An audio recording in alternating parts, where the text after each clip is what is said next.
Hello மக்களே! Selva air conditioner Madurai. இன்னைக்கு விலாங்குடியிலேருந்து நம்ம ரெகுலர் கஸ்டமர் ஏசி கம்ப்ளைண்ட்டா இருக்குன்னு கால் புக் பண்ணியிருந்தாங்க. நம்ம டீம் போய் விசிட் பண்ணி பார்த்துருந்தாங்க. ஏசி சுவிட்ச் ஆன் பண்ண உடனே உங்களுக்கு அவுட்டோர் யூனிட் ஸ்டார்ட் ஆயிருதுன்னு கம்ப்ளைண்ட் கொடுத்துருந்தாங்க.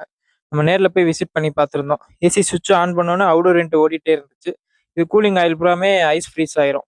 இதுக்கு கம்ப்ளைண்ட் என்னன்னு பார்த்தீங்கன்னா, ஏசியோட போர்டு கம்ப்ளைண்டாக இருந்துச்சு. போர்டை எடுத்துகிட்டு போய் நம்ம எலக்ட்ரானிக்ஸ் பார்க்குறவங்க கொடுத்து எலக்ட்ரானிக்ஸில் சர்வீஸ் பண்ணி கொண்டு வந்திருந்தோம். அதே போல் அவுட்டோர் யூனிட் ஃப்ரண்ட் கிரில்லுமே ரொம்ப டேமேஜ் ஆயிருந்துச்சு. நியூ ஒன் கிரில் அரேஞ்ச் பண்ணி மாட்டி கொடுத்துருந்தோம். போர்டையுமே நம்ம சர்வீஸ் பண்ணி மாட்டிட்டு ஜஸ்ட் ஒரு பம்பு சர்வீஸ்மே ஃப்ரீயாக பண்ணி கொடுத்துருந்தோம். பம்பு சர்வீஸ் பண்ணிட்டு எல்லாம் முடிச்சுட்டு ஏசி ஆன் பண்ணி பார்த்துருந்தோம். கூலிங்கும் சூப்பராக வந்துருந்துச்சு. அந்த ஆட்டோமேட்டிக்காக ஸ்விட்ச் பண்ணோன்னே அவுடோர் ஆன் ஆகிற கம்ப்ளைண்ட்டும் அரெஸ்ட் ஆயிருந்துச்சு. இதே மாதிரி அஃபோர்டபுள் பிரைஸ்ல குவாலிட்டியான சர்வீஸ் வேணும்னா ஸ்க்ரீன்ல தெரிய நம்பருக்கு கான்டாக்ட் பண்ணுங்க. உங்க ஃப்ரெண்ட்ஸ் அண்ட் ஃபேமிலிக்கு ஏசி சர்வீஸ் தேவைப்பட்டா நம்ம வீடியோவை ஷேர் பண்ணுங்க. மறக்காம ஃபாலோ பண்ணி வச்சுக்கோங்க.